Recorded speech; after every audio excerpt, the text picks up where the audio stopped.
मेरे अंदर है, इश्क में पहने हूँ, मुझ में वो जिंदा है। इश्क मेरे साथ है, इश्क मेरे अंदर है, इश्क में पहने हूँ, मुझ में वो जिंदा है।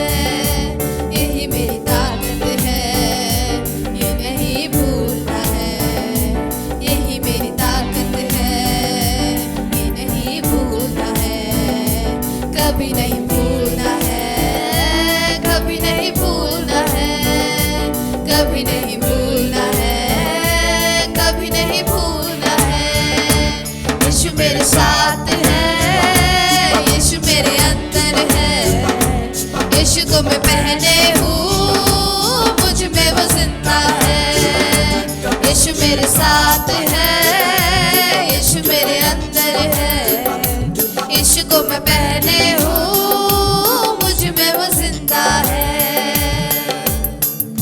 जितनी हुकूमतें यीशु के अधीन है, दुनिया की ताकतें यीशु के अधीन है। जितनी ही कुव्वतें यीशु के अधीन है, दुनिया की ताकतें यीशु के अधीन है। सारी बीमारियां यीशु के अधीन है, आत्मिक शक्तियां यीशु के अधीन है। सारी बीमारियां यीशु के अधीन है, आत्मिक शक्तियां यीशु के अधीन है। यही मेरी ताकत है, ये नहीं भूलना है।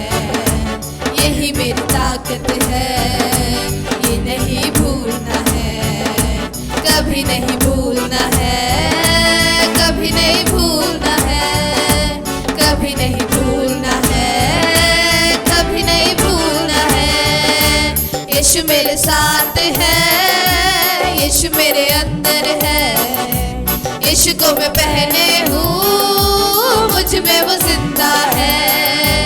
यीशु मेरे साथ है, यीशु मेरे अंदर है, यीशु को मैं पहने हूँ, मुझ में वो जिंदा है। शैतान चालाक है, करता वो वार है, मसलूब यीशु से वो गया हार है। शैतान चालाक है, करता वो वार है, मसलूब यीशु से हो गया हार है। छू भी न पाएगा अब कभी वो मुझे, ना डरा पाएगा अब कभी वो मुझे। छू भी न पाएगा अब कभी वो मुझे, ना डरा पाएगा अब कभी वो मुझे। यही मेरी ताकत है, ये नहीं भूलना है। यही मेरी ताकत है, ये नहीं भूलना है। कभी नहीं भूलना है, कभी नहीं भूलना है, कभी नहीं भूलना है, कभी नहीं भूलना है। यीशु मेरे साथ है, यीशु मेरे अंदर है, यीशु को मैं पहने हूँ, मुझ में वो जिंदा है। यीशु मेरे साथ है, यीशु मेरे अंदर है, यीशु को मैं पहने हूँ, मुझ में वो जिंदा है। ताकत है, ये नहीं भूलना है। यही मेरी ताकत है, ये नहीं भूलना है। कभी नहीं भूलना है, कभी नहीं भूलना है, कभी नहीं भूलना है, कभी नहीं भूलना है। यीशु मेरे साथ है, यीशु मेरे अंदर है, यीशु को मैं पहने हूँ, मुझ में वो जिंदा है। यीशु मेरे साथ है, यीशु मेरे अंदर है, यीशु को मैं पहने हूँ, मुझ में वो जिंदा है।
மரணத்தின் பயம் என்னை சூழ்ந்தாலும் வியாதியின் வேதனை பெருகினாலும் மரணத்தின் பயம் என்னை சூழ்ந்தாலும் மீண்டும் எழுப்பிடுவேன் பலன் கொடுத்திடுவேன் உந்தன் தழும்புகளால் குணமாக்கிடுவேன்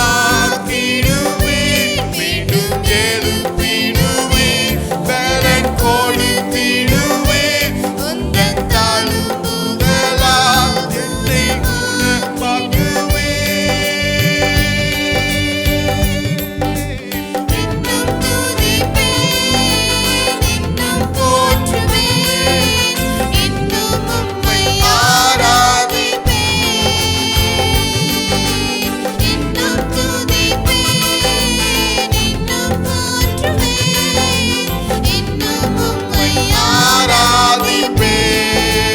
ஆராதிப்பேன் நம்பிக்கை யாவுமே இழந்தாலும் எல்லாமே முடிந்தது என்றாலும் நம்பிக்கை யாவுமே இழந்தாலும் எல்லாமே முடிந்தது என்றாலும் எந்த கல்லறையில் கல்லை புரட்டிடுவேன் என்னை மறுபடியும் உயிர் தெழும்ப செய்வேன் எந்த கல்லறையில் கல்லை புரட்டிடுவேன் என்னை மறுபடியும் உயிர் தெழும்ப செய்வேன் இன்னும் துதிப்பேன் இன்னும் போற்றுவேன் இன்னும் உம்மை ஆராதிப்பேன் இன்னும் துதிப்பேன் இன்னும் போற்றுவேன் இன்னும் உம்மை ஆராதிப்பேன் வல்லவர் வல்லவர் சர்வ வல்லவர் நல்லவர் வல்லவர் சர்வ வல்லவர் நல்லவர் வல்லவர் சர்வ வல்லவர் நல்லவர் சர்வ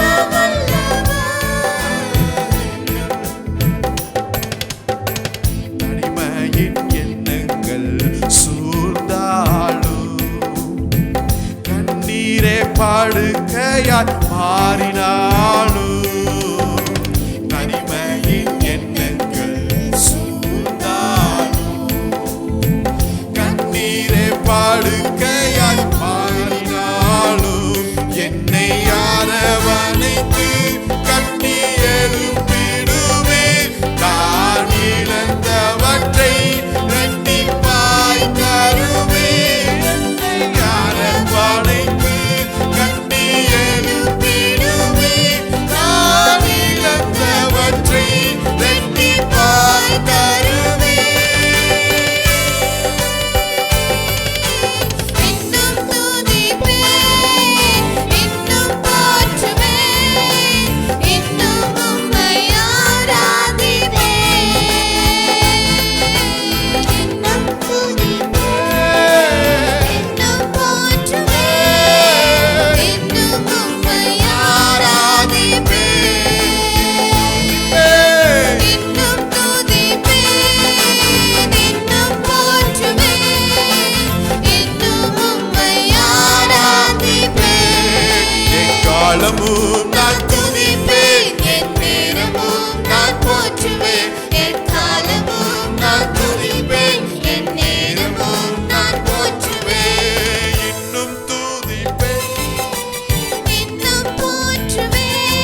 ஆண்டவர் இரட்சகருமாகிய இயேசு கிறிஸ்துவின் நாமத்தினாலே உங்களை வாழ்த்தி வரவேற்கிறோம். हमारे उद्धारकर्ता प्रभु यीशु के नाम से आप सबों को स्वागत करते हैं. கர்த்தர் நல்லவர், அவருடைய கிருபை என்றும் உள்ளது. यहोवा भला है, परमेश्वर का अनुग्रह सदैव के लिए है. அவர் துதியில் மத்தியில் வாசம் பண்ணுகிறவராய் वो स्तुतियों में वास करने वाला परमेश्वर है. நம்முடைய துதியில ஆராதனையில அவர் பிரியப்படுகிறவராய். हमारी स्तुति में आराधना में वो बिल्कुल प्रसन्न रहते हैं. ஆமென். आमीन. வசனத்தை வாசிப்போம். आइए एक वचन को पढ़ें. சங்கீதம் 3வது சங்கீதம். भजन 3 की ओर हम पलटें. சங்கீதம் 3வது சங்கீதத்துல தாவீது அப்சலோமுக்கு பயந்து ஓடுகிறார். அப்ப இந்த ஒரு ஜெபத் அங்க வருகிறது, நான் பாடிக்கிறோம். यानी जब दाऊद ने अपने बेटे अब्सलोम के बारे में अब्सलोम के चलते वो जब भाग रहे थे तब उन्होंने एक प्रार्थना करी, वही यहाँ पर आता है. சங்கீதம் 3ல भजन 3 में வசனத்திலிருந்து வாசிக்கிறேன். पहला ऐसे लेकर पढ़ते हैं. கர்த்தாவே, என் சத்துருக்கள் எவ்வளவாய் பெருகி இருக்கிறார்கள், எனக்கு விரோதமாய் எழும்புகிறவர்கள் अनेगर. हे यहोवा, मेरे सताने वाले कितने बढ़ गए हैं, वे जो मेरे विरोध उठते हैं बहुत है. பெருகி இருக்கிறார்கள், अनेगर சத்துருக்கள் இருக்கிறாங்க. और मेरे विरोध इतने बहुत है और बढ़ गए हैं. இரண்டாம் வசனத்துல दूसरा में தேவனிடத்தில் அவனுக்கு, அதாவது எனக்கு ரட்சிப்பு இல்லை என்றும் என் ஆத்துமாவை குறித்து சொல்லுகிறவர்கள் अनेகராய் இருக்கிறார்கள். बहुत से मेरे प्राण के विषय में कहते हैं कि उसका बचाव परमेश्वर की ओर से नहीं हो सकता. தாவீதுடைய ரட்சிப்பை பத்தி மத்தவங்க ஜெபம் பண்றாங்க பாருங்களேன். यानी दाऊद की बचाव के प्रति बाकी लोग प्रार्थना करते हैं. இவனுக்கு தாவீதுக்கு அவனுக்கு ரட்சிக்கவே படல, இவ பாவி அப்படிங்கிறாங்க. यानी दाऊद को परमेश्वर तो बचाएंगे ही नहीं, वो पापी है करके कहते हैं. அதுக்கும் अनेகர் இருக்கிறாங்க. उनके लिए बोलने के लिए भी ऐसे कई लोग हैं. எல்லாத்துக்கும் பெருகியும் अनेகர் எழும்பிட்டு இருக்கிறாங்க. यानी उनके विरोध लोग इतने बढ़ते जा रहे हैं. ஆனா மூணாம் வசனத்துல लेकिन तीसरा आयत में ஆனாலும் என்கிற வார்த்தை தான் ரொம்ப முக்கியங்க. परंतु वो शब्द बहुत बहुत मुख्य है. கர்த்தாவே, நீர் என் கேடகமும் என் மகிமையும் என் தலையை உயர்த்துகிறவருமாயிருக்கிறீர். हे यहोवा, तू तो मेरे चारों ओर मेरी ढाल है. நீங்க கூட உங்க வாழ்க்கையில எத்தனையோ லிஸ்ட் நீங்க கொடுப்பீங்க. आप भी अपने जीवन में कई ऐसा सूची पत्र देते होंगे. பிரச்சனைகள் இவ்வளவு இருக்குது, परेशानियां इतना है, தேவைகள் இவ்வளவு இருக்குது, जरूरत इतनी है, உங்களுக்கு விரோதமா இருக்கிறவங்க இத்தனை இருக்கிறாங்க, और आपके विरोध उठने वाले बहुत உங்க है, சத்துருக்கள் இவ்வளவு இருக்கிறாங்க, आपकी शत्रु कई है, உங்க குடும்பத்தில உங்களை நசுக்கிறவர்கள் இருக்கிறாங்க. आपके परिवार में आपको मीठा डालने वाले कई हैं. எவ்வளவு பெரிய லிஸ்ட் வந்தாலும் कितने बड़े आपका सूची पत्र क्यों ना हो, அடுத்தது நீங்க சொல்ல வேண்டியது ஆனாலும் என் தேவன் பெரியவராய் இருக்கிறார். अगला बात आपको ये कहना चाहिए, परंतु मेरा परमेश्वर वो महान है. ஆமென். आमीन. எவ்வளவு பிரச்சனைகள் வந்தாலும் அடுத்தது நீங்களும் நானும் செய்ய வேண்டியது என் தேவனை உயர்த்தணும். जितना भी परेशानी आई क्यों ना हो, अगला कार्य में क्या करना चाहिए आपको और मुझको, हम अपने परमेश्वर को ऊंचा करना चाहिए. ஆமென். आमीन. எத்தனை பேர் யார் என்னன்னாலும் சொல்லட்டும், ஆனா நான் என் தேவனை மாத்திரத்தான் ஆராதிப்பேன், உயர்த்துவேன். कितने भी लोग कुछ भी बोल नहीं दीजिएगा, लेकिन मैं अपने परमेश्वर को ही आराधना करूंगा, என் தேவன் எனக்கு கேடகமாய் இருக்கிறார். क्योंकि मेरा परमेश्वर मेरा ढाल है. நான் ஆராதிக்கிற தேவன் என் தலையை உயர்த்துகிறவராய் இருக்கிறார். जिसकी मैं आराधना करता हूँ वो प्रभु मेरा सिर को उठाने वाला प्रभु है. என்னை எதிர்க்கிறவர்கள் 1000 பேர் நிற்கலாம், अगर मेरा विरोधी कई हजार क्यों ना हो, ஆனா நான் கர்த்தரின் பட்சத்தில் நிற்பதனால, लेकिन मैं यहोवा के पास रहता हूँ, इसीलिए உலகத்தில் இருக்கிறவர்களை காட்டிலும் எனக்குள்ள என் மத்தியில இருக்கிறவர் அவர் பெரியவராய் இருக்கிறார். जो संसार में रहने वाले से बढ़कर है, जो मुझ में मेरे अंदर रहने वाला. அதனால தான் சங்கீதம் 42 நம்ம வாசிக்கும் போது इसलिए भजन 42 में हम देखते हैं, எல்லாரும் தாவீதுட்ட கேட்பாங்க, டேய் உன் தேவன் எங்கன்னு கேட்பாங்களாம். सब लोग दाऊद से पूछा करते थे, हे तेरा परमेश्वर कहाँ है, உன் தேவன் எங்க யான்னு பாருங்க. तेरा प्रभु कहाँ है, இவ்வளவு ஜெபிக்கிறியே, எங்க உன் தேவன் எங்க போயிட்டாரு? इतना तू प्रार्थना करता है, तेरा प्रभु कहाँ है, ஏன்னா உன் ஜெபத்தெல்லாம் கேட்க மாட்டாருப்பா. क्योंकि प्रभु तो तेरा प्रार्थना को नहीं मानेंगे, ஏன்னா நீ பிறந்தது உங்க அப்பாவுக்கே பிடிக்கலப்பா. क्योंकि तेरा जन्म तेरे पापा के लिए ही पसंद नहीं है. அதனால தான் உங்க அப்பா உன்னைய ஆடு மேய்க்கிறதுக்கு விட்டுட்டாரு. इसलिए तेरे पापा जी ने क्या किया है, तुझे भेड़ बकरी चराने के काम में छोड़ दिया है. ஈசாயி போவாசுடைய சந்ததியில வந்த பெரிய பணக்காரருங்க. क्योंकि ईसाई जो है बोवास के वंश में आया बहुत बड़ा धनी व्यक्ति है. எத்தனையோ நூற்றுக்கணக்கான வேலைக்காரங்க இருக்கிறாங்க. उनके पास कितने ऐसे नौकर नौकरानियां होते होंगे, 100 से अधिक. ஆனாலும் ஈசாய் உங்க அப்பா வேலைக்காரர்களுக்கு ஒத்ததாய் சமமாய் உன்னை கொண்டு போய் காட்டுல தள்ளிட்டார் பத்தியா. பத்தியா? लेकिन तेरा पिताजी ईसाई जो है क्या किया है, आपको भी अपने नौकरों के जैसा जंगल में भेज दिया। ஈவன் சாமுவேல் உங்க வீட்டுக்கு வந்தது கூட உனக்கு தெரியாது பத்தியா? जैसे कि सामुएल भविष्यवक्ता आपके घर पर आए थे, वहां तक आपको मालूम नहीं है। ஆமா, அப்படி உங்க அப்பாவே உன்னை மறந்துட்டாரியா? इस तरह तेरा पिताजी ही तुझे भूल गया। ஆமா, உங்களுடைய மூத்த சகோதரர் எல்லாரும் ஆர்மில கவர்மெண்ட் ஜாப்ல இருக்காங்க பத்தியா? आपके सारे भाई जो है बड़े हैं, वे सब क्या है, वो आर्मी में सेना में काम कर रहे நீ हैं। வாழ்க்கையே வேஸ்ட், तेरा जिंदगी तो खराब है, உன் ஜெபமும் கேட்கப்படாது, तेरा प्रार्थना भी कभी सुनी नहीं जाएगी। உன் தேவன் எங்க இருக்கிறார்? तेरा प्रभु कहाँ है? உன் தேவன் எங்க இருக்கிறார்? तेरा प्रभु कहाँ है? 3ஆம் வசனத்துல तीसरा आयत உன் में தேவன் எங்க என்று அவர்கள் நாள்தோறும் டெய்லி என்கிட்ட கேட்கறாங்கப்பா. वे लोग मुझे दिन भर मुझे कहते रहते हैं कि तेरा परमेश्वर कहाँ है। சோ இரவு பகலும் இந்த கண்ணீர் தான் எனக்கு உணவாயிற்றான். और वो कहता है आंसू ही मेरा दिन और रात मेरा आहार बन गया। லஞ்சையும் டின்னருமே அவள் அழுகையை தானா. उनका यानी दोपहर का खाना और डिनर उनकी आंसू ही बन गया करके वो कहते हैं। இன்னைக்கு உங்களை பார்த்து கேள்வி கேட்பானுங்க பாத்தீங்களா? आज भी आपको देखकर लोग सवाल करते हैं ना, प्रश्न करते हैं ना। ஞாயிற்றுக்கிழமெல்லாம் நீங்க சர்ச்சுக்கு போறீங்கப்பா, हर रविवार आप चर्च जाते हैं, எதுக்கத்தாலும் நீங்க சோத்திரம் சோத்திரம்ங்கறீங்க, अगर कुछ भी हो जाए आप प्रभु की स्तुति को करके कहते रहते हैं, பைபிள் வாசிக்கிறீங்க, बाइबल पढ़ते हैं, எல்லாம் செய்றீங்க. सब कुछ करते हैं। ஆனா உங்களுக்கு இவ்வளவு பிரச்சனை இருக்கு, लेकिन देखो तेरे लिए कितने सारे परेशानियां हैं, இந்த வியாதி இருக்கு, ये बीमारी है, உங்க பிள்ளை இவ்வளவு கஷ்டத்துல இருக்காங்க, आपके बच्चे इतने कष्ट उठाते हैं, இன்னும் கல்யாணம் ஆகாம இருக்காங்க, आपके बच्चों के लिए शादी नहीं हुई, வேலை கிடைக்கல, नौकरी नहीं मिला, எங்கயா உங்க ஆண்டவர்? कहाँ है तेरा परमेश्वर? நாங்க பாரு லைஃபை என்ஜாய் பண்றோம், हमें देखो हम कितना एंजॉय करते हैं நல்லா अपनी जिंदगी சினிமாக்கு को, போவோம், हम सिनेमा जाते हैं, எல்லாமே இருக்குது, सब कुछ करते हैं, உங்களுக்கு எல்லாமே கிடைக்குது, हमें सब कुछ मिलता भी है। உங்களுக்கு லைஃப் என்ஜாய் பண்ண தெரியல. आप लोग नहीं जानते हैं कि कैसे जिंदगी को एंजॉय करना। உங்க தேவன் எங்கே? आपका प्रभु कहाँ है? வார்த்தையினால நம்மை நசுக்குறாங்க. अपने शब्दों से हमें बिल्कुल हमें मीठा डालता है। அதனால தான் 5ஆம் வசனத்துல சொல்றார் தாவீது, इसलिए 5वें आयत में दाऊद कहता है, என் ஆத்துமாவே நீ ஏன் கலங்குகிறாய், ஏன் எனக்குள் தியங்குகிறாய், தேவனை நோக்கி காத்திரு.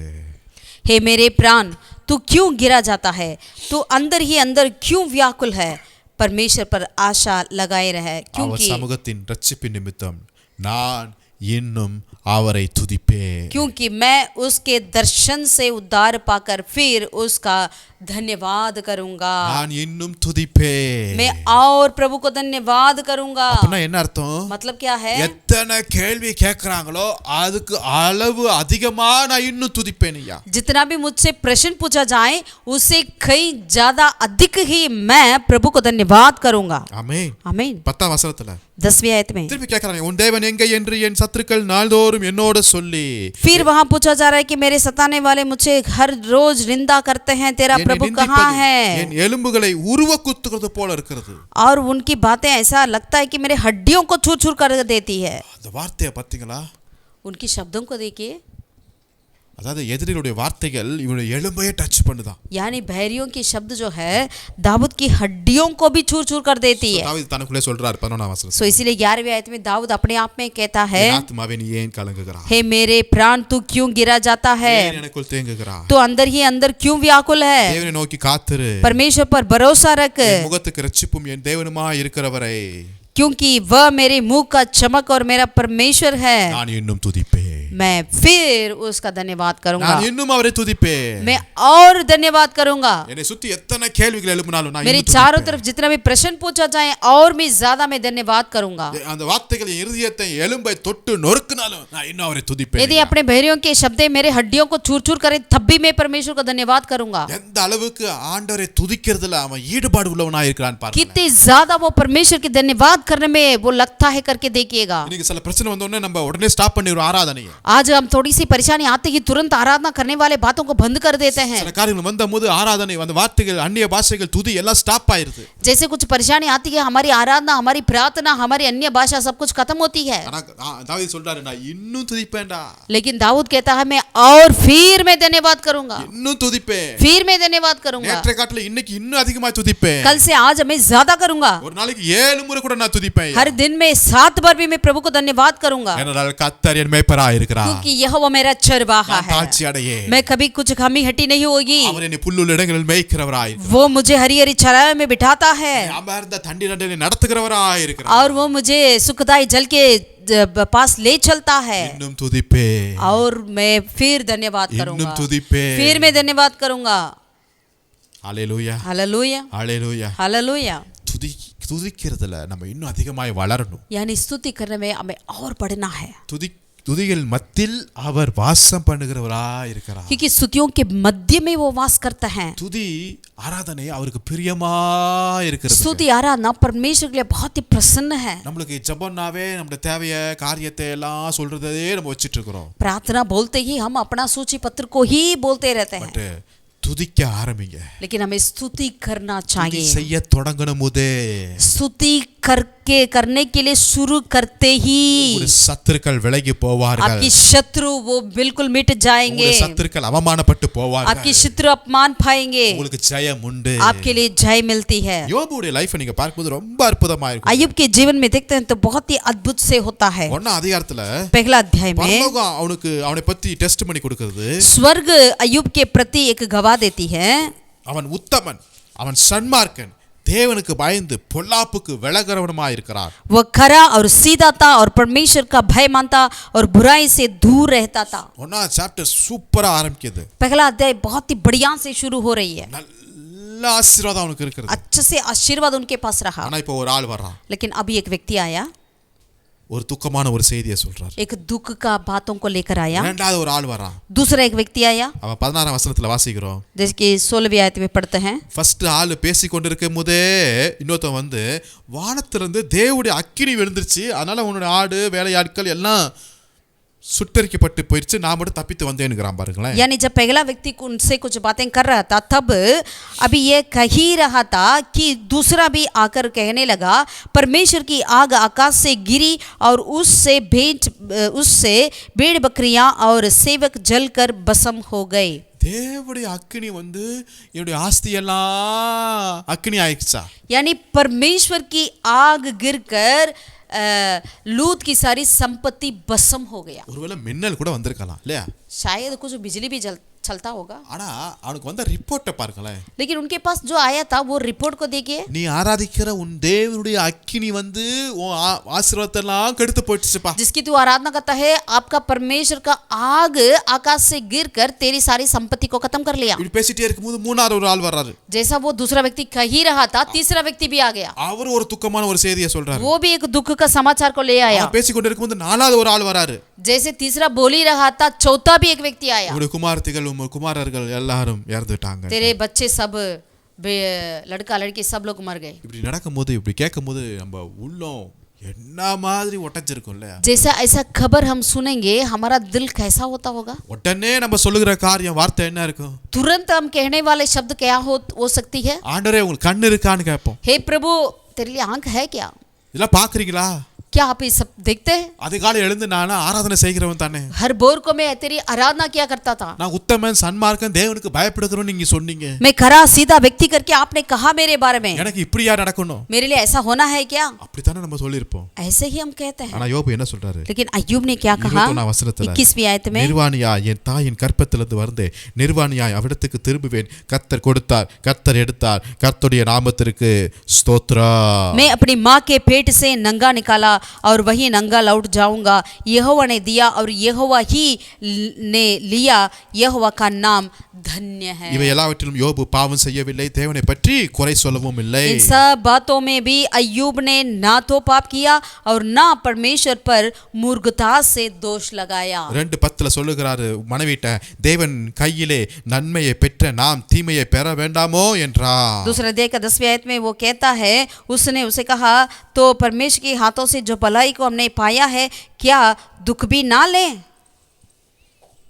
சுருக்கமா சொல்ல போனா யோபு சொல்றாரு நான் இன்னும் துதிப்பேன் यानी और छोटे से छोटे बातों में कहेंगे तो लूत ने ये कहना जा रहा है मैं फिर प्रभु को धन्यवाद करूंगा, நான் இன்னும் துதிப்பேன். फिर मैं धन्यवाद करूंगा। எல்லாம் போயிருச்சு உண்மை.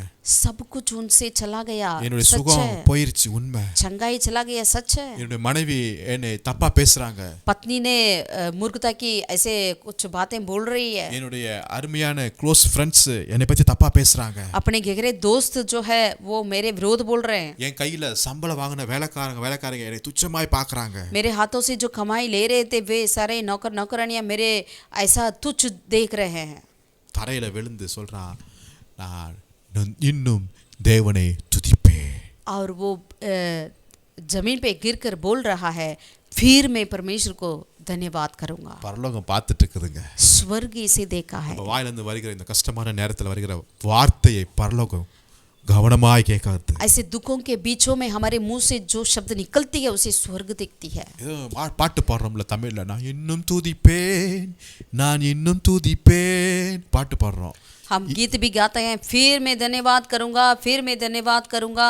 இந்த சூழ்நிலையில துதிக்க முடியுமா? அதான் முக்கியம். लेकिन बात यह है कि ऐसे परिस्थिति में क्या हम धन्यवाद कर सकते हैं? ஹல்லேலூயா, हालेलुया, ஹல்லேலூயா. हालेलुया। கற்றுக்கொள்வோம் யோபுட்டந்து. हम अय्यूब के पास से इन बात को सीखना है। எந்த சூழ்நிலையிலும் நான் இன்னும் துதிப்பேன் ராஜா.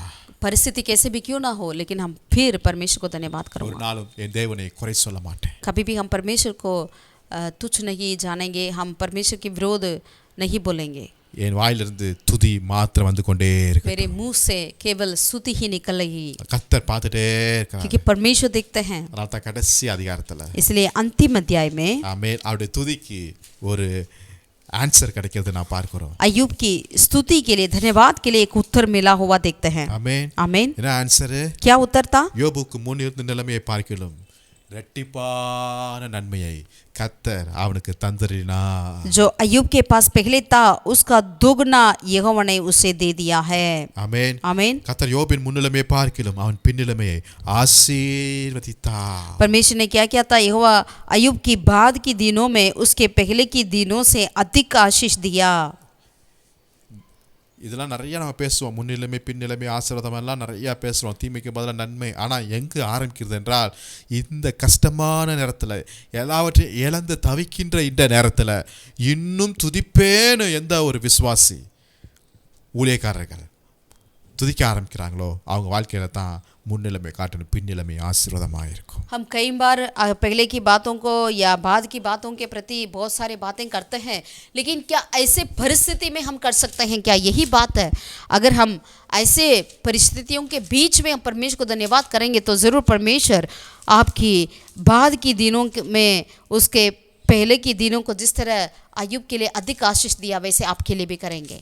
ஹல்லேலூயா. हालेलुया। 2 நாளாகமம் 20 அதிகாரத்தில் दूसरा इतिहास 20वें अध्याय में 1 வசனத்திலிருந்து வாசிக்கும் போது पहला आयत से लेकर पढ़ेंगे तो யோசேபாத்துக்கு விரோதமாய் நிறைய எதிரிகள் சத்துருக்கள் வராங்க. यहोशापात के राजा के विरोध में कई शत्रु आए थे। அந்த எண்ணிக்கையும் காரியங்களையும் பார்க்கும்போது யோசேபாத்துக்கு என்ன செய்யறதுனே தெரியல. जब उनकी विरोधियों की गिनती को देखते हैं तो यहोशापात को कुछ पता ही नहीं चला क्या करें। யோசேபாத் பயந்து கர்த்தரை தேடுவதற்கு ஒருமுகப்பட்டான் வசனம் போடப்பட்டது. वचन में लिखा है यहोशापात ने डर गया और परमेश्वर को खोजी करने के लिए एकत्रित हुआ करके देखते हैं। சோ கர்த்தர்ட்ட ஜெபிக்கிறார் 12ஆம் வசனத்துல. 12वें आयत में वो प्रभु से प्रार्थना किया, இந்த ஏராளமான கூட்டத்திற்கு முன்பாக நிற்க எங்களுக்கு பலன் இல்லை, நாங்கள் செய்ய வேண்டியது இன்னதென்றும் எங்களுக்கு தெரியவில்லை, ஆகையால் எங்கள் கண்கள் உம்மையே நோக்கி கொண்டிருக்கிறது. ये जो बड़ी भीड़ हम पर चढ़ाई कर रही है उसके सामने हमारा तो बस नहीं चलता और हमें कुछ सूझता नहीं कि क्या करना चाहिए, परंतु हमारी आंखें तेरी और लगी है। அப்பதான் ஆசாப் என்கிற ஒரு தீர்க்கதரிசி எழுந்து சொல்றார் 15ஆம் வசனத்துல. 15वीं आयत में तब ही हासाब करके एक भविष्यवक्ता बताता है, சகல யூதா கோத்திரத்தாரே, எருசலேமின் குடிகளே, ராஜாவாகிய யோசேபாத்தே கேளுங்கள், நீங்க அந்த ஏராளமான கூட்டத்திற்கு பயப்படாமலும் கலங்காமலும் இருங்கள் என்று கர்த்தர் உங்களுக்கு சொல்லுகிறார். ஏனென்றால் இந்த யுத்தம் உங்களுடையதே அல்ல, அது தேவனுடையது என்றார். तब उन्होंने कहने लगा, हे सब यहूदियों, हे यरूशलेम के रहने वालों, हे राजा यहोशापात, तुम सब ध्यान दो, यहोवा तुमसे यूं कहता है, तुम इस बड़ी भीड़ से मत डरो और तुम्हारा मन कच्चा न हो, क्योंकि युद्ध तुम्हारा नहीं परमेश्वर का है। ஹalleluya हालेलुया। யுத்தம் ஆரம்பிக்க போகிறது अब युद्ध शुरू होने वाली है। எப்படி யுத்தம் ஆரம்பிக்க போறாங்க कैसा युद्ध करते हैं देखिएगा 21 வசனத்தில் வாசிக்கும் 21वीं आयत से लेकर। பின்பு அவன் ஜனத்தோடு ஆலோசனை பண்ணி பரிசுத்தமுள்ள மகத்துவரை துதிக்கவும் ஆயுதம் அணிந்தவர்களுக்கு முன்பாக நடந்து போய் கர்த்தரை துதியுங்கள் அவர் கிருபை என்றும் உள்ளதென்று கர்த்தரை பாடவும் பாடகரை நிறுத்தினான்। तब उसने प्रजा के साथ सम्मति करके कितनों को ठहराया जो कि पवित्रता से शोभायमान होकर हथियार बंदों के आगे आगे चलते हुए यहोवा के गीत गाएं और ये कहते हुए उसको स्तुति करें, यहोवा का धन्यवाद करो क्योंकि उसकी करुणा सदा की है। இப்படி அவர்கள் பாடி துதி செய்ய தொடங்கின போதே जिस समय वे गाकर स्तुति करने लगी யூதாவுக்கு விரோதமாய் வந்த எல்லா சத்துருக்களையும் கர்த்தர் ஒருவருக்கு விரோதமாய் ஒருவரை கர்த்தர் எழும்ப பண்ணினதினால் அவர்கள் வெட்டுண்டு விழுந்தார்கள்। उसी समय यहोवा ने अम्मोनियों, मोवाबियों और सेईर की पहाड़ी देशों के लोगों पर जो यहूदा के विरोध आ रहे थे हाथों को बैठा दिया और वे मारे गए। हालेलुया आमीन। கர்த்தர் செய்யற செயலை பாருங்களேன் परमेश्वर की कार्य को देखिएगा பயங்கரமா இருக்கும் बहुत ही चमत्कार होगी। நம்ம செய்யற செயல் என்ன हम क्या करते हैं யுத்தத்திற்கு போகும்போது युद्ध के लिए जाते वक्त हम क्या करते हैं பட்டை எடுத்துட்டு போனாங்களா तलवार लेकर गए AK-47 எடுத்துட்டு போனாங்களா AK-47 लेकर गए வெடிகுண்டு அணுகுண்டு ஏதாவது எடுத்துட்டு போனாங்களா बम वगैरह लेकर गए எதுவுமே இல்ல कुछ नहीं துதியை எடுத்துட்டு போனாங்க लेकिन स्तुति गीत को लेकर गए துதிக்கிறதுக்கு கொயர் அங்க ஏற்படுத்துறார் यानी स्तुति करने के लिए एक खोयर को उन्होंने खड़ा कर दिया। இத எதிரி பார்த்தாவே அவங்களுக்கே கோபம் வந்துரும் இல்லையா इन बातों को यदि उनके विरोधियां देखेंगे तो उनको गुस्सा आएगा। ஏண்டா நம்ம இவ்வளவு சீரியஸா எல்லா வெப்பன்ஸ் எல்லாம் எடுத்துட்டு வரோம் அவன் என்ன கொயர் செட் பண்ணி பாட்டு பாடுறதுக்கு ட்ரைனிங் பண்ணிட்டு இருக்கானேங்கறான் பா अरे हम लड़ने के लिए इतना सारा तैयारी कर कर तलवार के साथ आ रहे हैं उनको देखिएगा वो तो खोयर को खड़ा कर कर गीत को वो तैयारी कर रहा है। அவனுக்கு செம்ம கோபம் வந்திருக்கும் जरूर अपने बैरियों के लिए बहुत ज्यादा गुस्सा आया होगा। ஆமா இதுதான் நம்ம வாழ்க்கையில நமக்கு செய்ய வேண்டும் लेकिन हमें यही अपने जीवन में करना है। நான் பாருங்க ஒரு வார்த்தை கேட்டு வந்துடுறேன் அப்படின்னு போவாதீங்க आप ये मत करिएगा देखो मैं उनके लिए उनको क्या बोल कर आऊंगा करके துதி செய்ய தொடங்குங்க आप स्तुति करने लगी। அவன் நினைப்பா ஏன்னா நம்ம இவ்வளவு சீரியஸா பேசுறோம் இவ்வளவு திட்டுறோம் இவ்வளவு கோபமா வந்திருக்கிறோம் இவன் என்ன அல்லேலூயா பாட்டு பாடிட்டு இருக்கிறான் கர்த்தர் நல்லவர் சொல்லிட்டு இருக்கிறான் அப்படின்னு அவங்களே போயிடுவாங்க। अगर आपके बैरे सोचेंगे अरे हम इतनी गुस्से में आ रहे हैं इतने उनसे लड़ाई करने के लिए आ रहे हैं वो देखिएगा वो हालेलुया गीत गा रहे हैं प्रभु की स्तुति कर रहे हैं प्रभु को धन्यवाद बोल रहे हैं करके जरूर वो वापस चली जाएगा। இந்த வார்த்தை எனக்கு ரொம்ப பிடிச்சிருக்கு அவங்க துதி செய்ய தொடங்கின போதே கர்த்தர் வேலையை ஆரம்பிச்சிட்டாருங்க। ये शब्द बहुत अच्छा लगा जिस समय वे गाकर स्तुति करने लगे उसी समय அவங்களுக்கு விரோதமாய் கர்த்தர் பகையை சண்டையை எழுப்பி விட்டாருங்க। यहोवा ने उनके विरोधियों के बीच में एक लड़ाई को उत्पन्न कर दिया। நம்ம இந்த யுத்தம் என்னோடதுன்னு பார்க்காதபடி கர்த்தருடைய யுத்தம்னு நீங்க பாருங்க। आप ये सोचेगा ये युद्ध मेरा नहीं परमेश्वर का है। Hallelujah hallelujah. இன்னும் துதிப்பே और फिर मैं धन्यवाद இன்னும் करूंगा துதிப்பே फिर मैं धन्यवाद சதா करूंगा காலமும் அவரை துதித்துக் கொண்டே सदैव मैं प्रभु को धन्यवाद किया करूंगा। ஆமென்। आमीन। பழைய ஏற்பாட்டுல ஒரு ஸ்திரீ இருக்காங்க அவங்க சொன்னாங்க நான் கர்த்தரை துதிப்பேன்னு சொன்னாங்க। पुराने में एक स्त्री है जिसने कहा मैं प्रभु को अब स्तुति करूंगा करके। யாரு वो कौन थी 29 அதிகாரம் ஆதியாகமத்துல उत्पत्ति की 29वीं अध्याय में யாக்கோபு याकूब जो है யாக்கோபு என்ன நடக்கிறான் யாக்கோபு வந்து ராகேலை ரொம்ப அதிகமா சிநேகிக்கிறார்। याकूब जो है राहेल से बहुत ज्यादा प्रेम किया। என்ன நடந்தது கல்யாணத்துல लेकिन शादी के समय पर क्या हुआ था லாபான் வந்து ராகேலுக்கு பதிலா லேயால உட்கார வச்சிட்டார்। लाबा ने राहेल के बदले में लिया को बेटा दिया। லேயாலும் அப்பாவுடைய வார்த்தையை கேட்டு போய் உட்கார்ந்துட்டாங்க கல்யாணம் ஆயிடுச்சு। लिया भी पिता के बातों को मानकर चली गई और शादी हो गया। லேயாளுக்கு வந்து கூச்ச பார்வை लिया के लिए थोड़ा आंखों की कमजोरी थी। லேயாளுக்கு தெரியும் யாக்கோபுக்கு என்னை பிடிக்கவே பிடிக்காதுன்னு தெரியும்। लिया अच्छे से जानती थी याकूब मुझे पसंद नहीं करता है। ஆனாலும் அப்பாவுடைய சொல்ல கேட்டு போய் உட்கார்ந்துட்டாங்க கல்யாணம் ஆயிடுச்சு। लेकिन अपना पिता के बातों को मानकर वो चली गई और शादी हो गया। நைட் முழுவதும் யாக்கோபுக்கு ஒண்ணுமே தெரியல காலையில தான் தெரியுது அது ராகேல் இல்லப்பா அது லேயாள்னு தெரிஞ்சது। पूरा रात याकूब को कुछ पता नहीं चला दिन में ही उनको बोर को ये पता चला वो राहेल नहीं वो लिया था। ஆதியாகமம் 29:25 வாசிக்கிறேன்। 29वीं अध्याय का उत्पत्ति का 25वीं आयत को हम पढ़ते हैं। காலையிலே இதோ அவள் லேயாள் என்று யாக்கோபு கண்டு லாபானை நோக்கி உடனே பாருங்களேன் மாமனாட்ட போயிட்டார் ஏன் எனக்கு இப்படி செய்தீர் ராகேலுக்காக அல்லவா உம்மிடத்தில் வேலை செய்தேன் பின்ன ஏன் எனக்கு வஞ்சகம் பண்ணீர் அப்படின்னு தன் மனைவியாக லேயாளுக்கு முன்னாடியே அங்க யாக்கோபு சண்டை போடுறான்। बोर को मालूम हुआ कि ये तो लिया है इसलिए उसने लाबान से कहा ये तूने मेरे साथ क्या किया है मैंने तेरे साथ रहकर जो तेरी सेवा की तो तो क्या राहेल के नहीं की? यानी वो लड़ने लगा अपने मामा से। இப்போ அந்த மனைவி லேயாள் இதை கேட்டுட்டு இருப்பாங்களா? इन बातों को जब लिया सुन रही थी, ஆல்ரெடி பார்வை சரியில்லை, पहले से उनकी नज़र यानी उनकी आंखें में कुछ कमियां थी। 7 வருஷமா யாக்கோபு பெரியவன் என்னைய விட்டுட்டு சின்னவத்தா அவர் விரும்புகிறாரு. यानी 7 सालों से याकूब ने जो है बड़ी लिया को छोड़कर छोटी राहेल के लिए काम किया, ஆனாலும் அப்பா சொன்னாருன்னு கல்யாணம் ஆயிடுச்சு. लेकिन पिता के चलते राहेल के लिया के साथ शादी हो गई याकूब को। கல்யாணம் ஆன பிறகும் யாக்கோபு என்னை வெறுக்கிறாரு. शादी के बाद भी याकूब ने क्या किया? लिया को विरोध किया। எப்படி அந்த வார்த்தையெல்லாம் லேயாளுடைய உள்ளத்தை உடைச்சிருக்கும்ல. ये सारी शब्दें लिया की दिल को कितना चूर चूर किया होगा। யாக்கோபு வேற சொன்னாரா, இன்னும் நான் 7 வருஷமா நான் வேலை செய்வேன் ராகேலுக்காக அப்படின்ட்டாரு. और फिर उन्होंने कह दिया फिर और 7 साल में राहेल के लिए काम करूंगा, அப்ப सेवा करूंगा। லேயால உண்மையாவே நேசிக்கல. इसका मतलब लिया को याकूब ने पसंद नहीं किया। அதான் கர்த்தரே சொன்னாரு 31ஆம் வசனத்துல, इसलिए 31वीं आयत में यहोवा ने कहा, லேயாள் அற்பமா எண்ணப்பட்டாள் என்று கர்த்தர் கண்டு जब यहोवा ने देखा कि लिया अप्रिय हुई, அவள் கற்பம் தரிக்கும்படி செய்கிறார். तब उसने उसकी खो खोली। இப்போ முதல் குழந்தை வருகிறது லேயாளுக்கு. पहला बच्चा आया है लिया के लिए। அப்ப அவ சொல்றா, तब उन्होंने कहा, கர்த்தர் என்ன சாரி என் புருஷன் இனிமேலாவது என்னை நேசிப்பார் அப்படின்னு சொல்றார். अब की बात मेरा पति मुझसे प्रेम करेगा करके। அப்பனா என்ன அர்த்தம்? इसका मतलब क्या है? குழந்தை பிறந்துச்சு ஆனாலும் என் கணவர் என்ன நேசிக்கலன்னு தானே அர்த்தம். बच्चा भी हो गया तब भी उनका पति उनसे प्रिय नहीं रहता, यही अर्थ है। 33ஆம் வசனத்துல ரெண்டாவது குழந்தை, आगे वचन में दूसरा बच्चा भी हो गया, நான் அற்பமா இருக்கிறேன் கர்த்தர் தான் கேட்டாரா அப்படின்ட்டா. और वो कहती है कि मैं अप्रिय हूँ, यहोवा ने मुझे यह भी पुत्र दिया करके उन्होंने कह दिया, சிமியோன்னு பேர் வைக்கிறாங்க. और सिमोन करके नाम रखा। 34ஆம் வசனத்துல மூணாவது குழந்தை, और आगे वचन में तीसरा बच्चा भी हुआ, பின்னும் அவள் கற்பவதியாகி ஒரு குமாரனை பெற்று என் புருஷனுக்கு 3 குமாரரை பெற்றபடியால் இப்பவாது என்னோடு சேர்ந்திருப்பாரு என்று சொல்லி அவனுக்கு லேவின் பேர் வச்சுக்கிறாங்க. उन्होंने लेवी करके उनका नाम रखा। अब तो मेरा 3 पुत्र हुआ है, कम से कम अभी तो मेरा पति मुझसे प्रिय रहेगा करके उन्होंने ऐसा सोचा।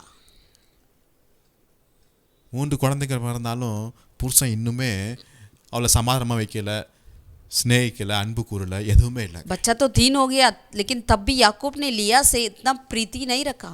3 குழந்தைகள் வரை சொல்லிட்டே இருக்கிறா, இப்போ அது என் கணவர் நேசிப்பாரா, என் கணவர் நேசிப்பாரா, என் கணவர் நேசிப்பாரா. 3 बच्चों तक लिया बोलती रही, कम से कम अभी तो मेरा पति मुझसे प्रेम रखेगा, कम से कम अभी तो मेरा पति मुझसे प्रेम रखेगा। இதே மாதிரி உங்கள் லைஃப்பில் கூட போயிருக்கலாம். शायद आपके जीवन में भी कुछ इस तरह आप गुजरते होंगे। என் கணவர், என் மனைவி, என் பிள்ளைகள், என் பேரண்ட்ஸ் ஏன் இப்படி இருக்கிறாங்க, मेरा पति, मेरे बच्चे या मेरा पत्नी, मेरे माँ बाप क्यों ऐसे रह रहे हैं। ஒவ்வொரு டைமும் எதிர்பார்த்துட்டு இருந்துப்பீங்க. हर एक बार आपने इंतजार करते होंगे, ஒண்ணுமே கிடைக்கல. आपके लिए कुछ भी नहीं मिला। லேயாள் என்ன பண்ணா 35ஆவது வசனத்துல, और 35वीं आयत में लिया ने क्या करी? மறுபடியும் அவள் கற்பவதியாகி ஒரு குமாரனை பெற்றாள். फिर वह गर्भवती हुई और एक पुत्र को जन्म दिया। இப்போ அவ வார்த்தை ரொம்ப வித்தியாசமா இருக்கு பாருங்க. अब उनकी शब्दें थोड़ा सा अलग हो रही है। ஏய் இப்போது கர்த்தரை துதிப்பேன்ட்டா. उन्होंने कह दिया कि अब मैं यहोवा का धन्यवाद करूंगी। ஹalleluya. हालेलुया। என் கணவர் வருவாரு, என்னை பாப்பாரு, எனக்கு gift தருவாரு, இந்த பேச்செல்லாம் ஸ்டாப் பண்ணியாச்சு. अब मेरा पति आएगा, मुझसे प्रसन्न रहेगा, मुझे तोहफा देगा, ये सारी बातें खत्म। கர்த்தரை துதிக்க ஆரம்பிக்க போறான்ப்பா. उन्होंने कह दिया अब तो मैं यहोवा का धन्यवाद करूंगा। இங்க வந்து வருமா, அங்க இருந்து அன்பு வருமா, இங்க இருந்து ஸ்நேகம் வருமா, இங்க இருந்து gift வருமான்னு யோசித்து பார்த்து எதிர்பார்த்ததெல்லாம் போதும். यहाँ से कुछ आएगा, वहां से मुझे प्रेम मिलेगा, यहाँ से मेरा ये हो जाएगा, ये सारी बातें खत्म करिए। அற்பமா இருந்த கர்த்தரை நினைத்து பார்த்தாரே, जो तुच्छ था मैं, मुझे प्रभु ने ध्यान दिया मुझ पर, நான் கர்த்தரை மாட்டு தான் துதிப்பேன். इसलिए मैं परमेश्वर को यहोवा को ही धन्यवाद करूंगा। ஹalleluya. हालेलुया। அவன் துதிக்க ஆரம்பிக்க जैसे उन्होंने स्तुति करने लगी, லேவி, लेवी, யூதா, यहूदा, கர்த்தர் இவளுக்கு விசேஷித்த கிருபைகளையும் ஊழியங்களையும் தேசத்தையும் கர்த்தர் கொடுக்கிறார். परमेश्वर लेवी को और यहूदा को श्रेष्ठ सेवकाई को और परमेश्वर उनके लिए सौंपा है सेवकाई को। आमीन आमीन। இன்னும் துதிப்பே, फिर मैं धन्यवाद करूंगा, இன்னும் துதிப்பே, फिर मैं धन्यवाद करूंगा। இன்னும் துதிப்பேங்கிற அர்த்தத்துக்குமே எவ்வளோ பிரச்சனை வந்தாலும் போராட்டம் வந்தாலும் துதிப்பேன். அது மாத்திரமல்ல, அதை காட்டிலும் இன்னும் அதிகமாய் துதிப்பேன், என் பிரச்சனைகளை காட்டிலும் இன்னும் அதிகமாய் துதிப்பேன், என் பலவீனத்தை காட்டிலும் இன்னும் அதிகமாய் துதிப்பேன், என் சத்துருகளை காட்டிலும் இன்னும் அதிகமாய் துதிப்பேன். அத்தாங்க அர்த்தம். यानी फिर मैं धन्यवाद करूंगा, इसका मतलब क्या है? जितने भी परेशानी आए, जितने भी विरोधियां आए हैं, लेकिन फिर मैं धन्यवाद करूंगा। उन सब चीज़ों से बढ़कर, मेरे अपने उपद्रव से बढ़कर, दुखों से बढ़कर, तकलीफों से बढ़कर मैं परमेश्वर को धन्यवाद करता रहूंगा। ஸோ நீங்கள் உங்கள் வாழ்க்கையில் துதிக்க ஆரம்பிங்க. आप भी अपने जीवन में धन्यवाद करने लगिए, துதிகள் மத்தியில் வாசம் செய்கிறவர் உங்களோட கூட இருக்கிறார். क्योंकि स्तुतियों के बीच में वास करने वाला परमेश्वर आपके साथ रहता है। கர்த்தர் உங்களை ஆசீர்வதிப்பாராக. प्रभु आपका आशीषित करें। ஜெபிக்கலாம். आइए प्रार्थना நல்ல करें। பிதாவே நன்றியோடு உம்மை ஸ்தோத்திரிக்கிறோம். भला परमेश्वर धन्यवाद देते हैं। ஆண்டவரே எங்களை துதிக்கிறதுக்காகவே நீர் எங்களை உருவாக்கி இருக்கிறீங்க. हमें स्तुति करने के लिए आपने सृजा है। நாங்கள் எந்நேரம் உம்மை துதிக்க எங்களுக்கு கிருபை செய்யும். हर वक्त हम तेरी स्तुति करने के लिए हमें मदद कर। சூழ்நிலை பார்த்தாலும் यदि परिस्थिति को देखे நாங்கள் துதிக்கணும். हम स्तुति करना है, பிரச்சனையை பார்க்கும்போது துதிக்கணும். यदि परेशानी को देखे तब भी स्तुति करना है, யுத்தத்தை சத்துருவை பார்க்கும்போது துதிக்கணும். युद्धों को देखे या शत्रुओं को पाए तब भी स्तुति करना है। எது கிடைச்சாலும் துதிக்கணும், கிடைக்காட்டினாலும் कुछ துதிக்கணும். मिले या ना भी मिले तब भी हमें स्तुति करना है, துதியில நீங்க பிரியப்படுவீராக. क्योंकि स्तुतियों में आप प्रसन्न रहते हैं। இன்னும் துதிப்பே. अब फिर मैं धन्यवाद நேற்றை करूंगा, காட்டிலும் இன்னைக்கு இன்னும் துதிப்பே. कल से आज मैं ज्यादा तेरा धन्यवाद करूंगा। கிருபை செய்வீராக. हम पर अनुग्रह कर, ஆசீர்வதிங்க. आशीष कर। இப்ப இயேசு நாமத்தில் ஜெபிக்கிறேன் எங்கள் ஜீவன் நல்ல பிதாவே. उद्धार करता यीशु के नाम से प्रार्थना करते मेरे जीवित परमेश्वर, ஆமென். आमीन। கர்த்தர் உங்களை ஆசீர்வதிப்பார். यहोवा परमेश्वर आप सभी को आशीषित करें। जय मसीह की।